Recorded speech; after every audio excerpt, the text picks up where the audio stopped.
சாய் பக்தர்களுக்கு என் அன்பு வணக்கங்கள். ஓம் சாய்ராம். என் அன்பு குழந்தையே, இங்கு எதுவுமே நிரந்தரம் இல்லை.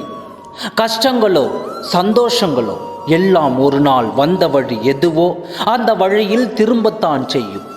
உன்னை எதிர்மறையாக்கும் எந்த ஒரு நிகழ்வுக்கும் நேர்மறையாய் மட்டுமே உன்னை வெளிப்படுத்து.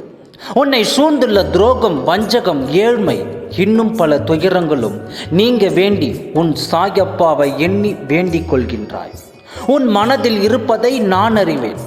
உன்னை சூழ்ந்துள்ள துயரங்களில் இருந்து தப்பிப்பது எப்படி என்று யோசித்து யோசித்து தூக்கம் வராமல் தவித்து கொண்டிருக்கின்றாய்.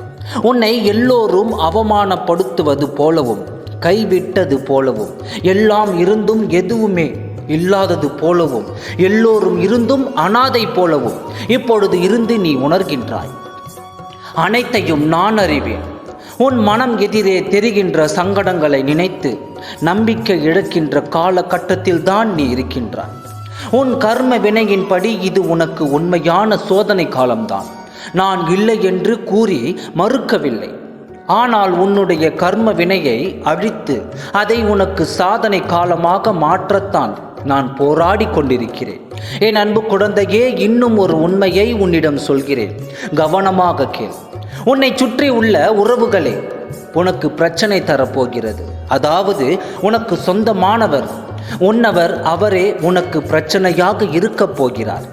நீ வளர்வது பிடிக்காமல் இருக்கலாம். உன்னுடைய முன்னேற்றத்தை பார்த்து பொறாமை உடையவராக இருக்கலாம். ஆனால் அவர்கள் வெளி ஆட்கள் யாருமே கிடையாது. உன்னை சுற்றி உனக்கு நெருக்கமான உறவுகள் தான் உன்னை இத்தனை நாட்களாக முன்னேற விடாமல் தடுத்து கொண்டிருக்கிறார்கள். ஏதோ ஒன்று கூறி அணை போட்டு உன்னை தடுத்து கொண்டிருந்ததால். ஆனால் இப்பொழுது நீ முன்னேற்ற பாதையை நோக்கி சென்று கொண்டிருக்கின்றாய். அவர்களின் பேச்சை கேட்பதில்லை. அது அவர்களுக்கு பிடிக்கவில்லை. அதனால் அவர்களுக்கு ஏதாவது ஒரு பிரச்சனையை கொடுத்து கொண்டே இருப்பார்கள். உன்னுடைய வளர்ச்சியை தடுக்க நீ அதையெல்லாம் காதில் போட்டு கொள்ளாமல் உன்னுடைய கவனம் உன்னுடைய முன்னேற்றத்தில் மட்டுமே இருக்க வேண்டும். நீ அவர்கள் சொன்னார்கள், இவர்கள் சொன்னார்கள் என்று மற்றவர்களின் பேச்சை கேட்பது நிறுத்திக்கொள் குழந்தையே. இன்னும் சிறிது காலத்திற்கு மட்டுமே இந்த கஷ்டம் எல்லாம். அதுவரை சற்று பொறுமையாக இரு.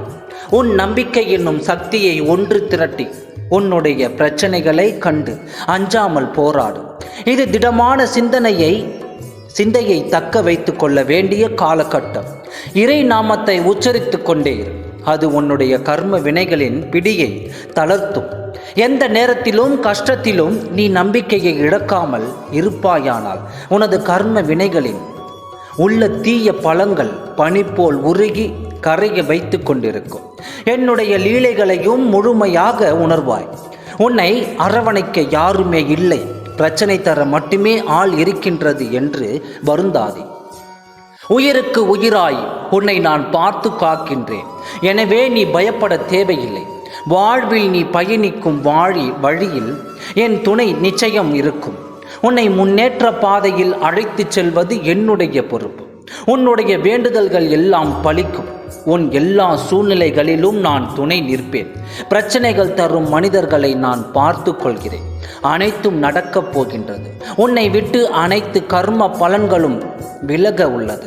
எனவே நீ சற்று கவனமாக இருக்க வேண்டும் என்பதை உன் சாயப்பா நான் முன்கூட்டியே எச்சரிக்கின்றேன். எச்சரிக்கையாக இரு, தைரியமாக இரு. ஓம் சாய்ராம். நன்றி, வணக்கம்.